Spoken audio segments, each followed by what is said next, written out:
Sarah, thank you very much. Good evening to you. We're just a little bit farther down Church Street. As recently as 15-20 minutes ago, there were still some flashing lights just behind me in the area of Church and Carroll.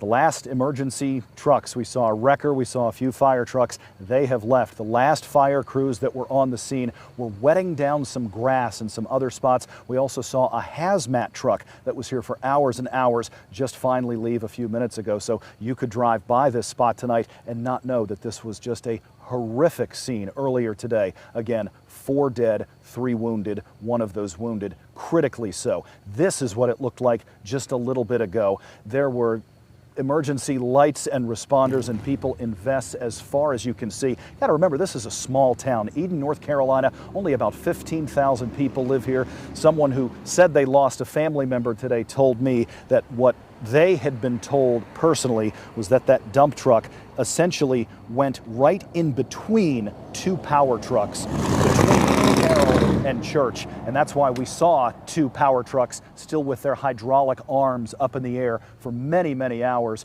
much longer after the fact. I spoke with a woman who lives not far from this area, only about a half mile or so. I asked her how folks are coping with this. Again, such a small town, so much attention, and for such a horrible, horrible event.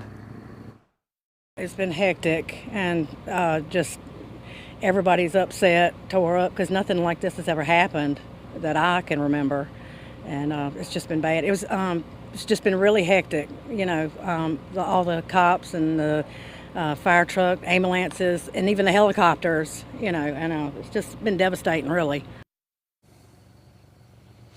It's just been devastating, really. We've also made contact with some people who are much more acutely associated with today's events. No one wished to speak on camera, but we did get statements from them. One of the people that we made contact with lost her brother today. He was one of the linemen, one of those 4 people whose names Sarah read just a little bit ago. She told us he was a lineman who loved the job. Everybody loved him. He was a great, great guy and brother.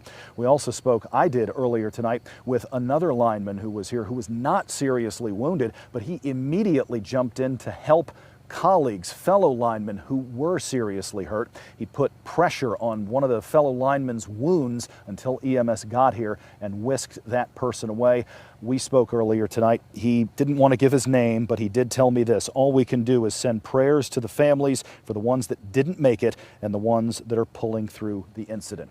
And just moments ago, we have brand new video just into the WXII 12 newsroom. Among those emergency vehicles and crews that were spotted leaving the scene, we saw that City of Eden dump truck. It passed right by us and it was moving pretty quickly, but it was evident that there was a lot of noticeable damage sustained by that dump truck vehicle, and it appeared as though the cabin area where the driver is also sustained some burn damage as well. Still plenty of questions out here tonight, but the scene, as you can plainly see behind me, is now closed. It is empty. It is back to normal.